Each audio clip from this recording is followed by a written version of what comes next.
The full version of this video is available only on my Patreon page. You can access my page by clicking the first link in the description box below. They've already succeeded to a large extent because they've created a culture where we are drones that aren't even aware of the fact that we're living a life that we never intended. God never intended this for us. That's why I keep saying that we live in fucking hell. Hell is the type of place where you're disconnected to God. How are we connected to God? Well, it's through Christ. Christ is the risen Kundalini. It tethers us when it gets into the head to the angelic spheres and creates the necessary vehicle around us so that we can get to God directly. This is called Gnosis. Do you not see what's going on here? We live in a matrix. Unfortunately, that term's been used so many times by people that don't truly understand what it means that we've got to find a new term. I'm sick of saying fucking matrix. I'm really sick of it.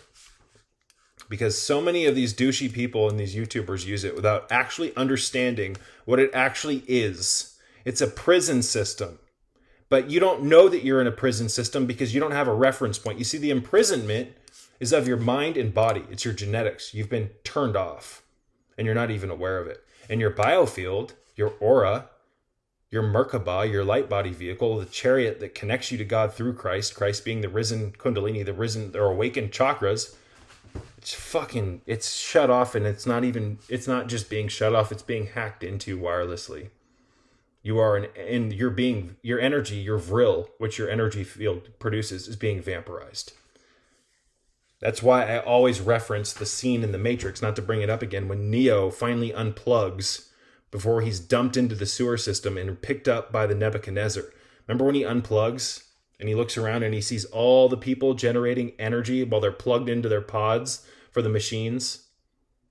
You are being fed on, but the layers of your being that are being fed on are invisible to you currently, so you don't know it's happening. Do you see how ingenious this is? Do you see it? Do you fucking finally see it? It also makes me think of that scene in The Matrix when he finally gets brought onto the Nebuchadnezzar and his eyes, he tells Morpheus, "Why do my eyes hurt?" I think that's what he says. And Morpheus says to him, "It's because you've never used them." Remember that amazing scene? It's like a quick 8-second scene where he's on a table and the crew of the Nebuchadnezzar has a bunch of acupressure needles in them. What do you think that's referencing? That's referencing the meridian system that chi moves through so that your marmas work properly. So your energy field works properly. It's like right in front of, I'm so sick of people using the term matrix without understanding what it fucking means. It's all about energy. It's all about, the matrix is a system that takes you away from what God intended you to be and separates you from Christ and replaces that with the devil's fucking system.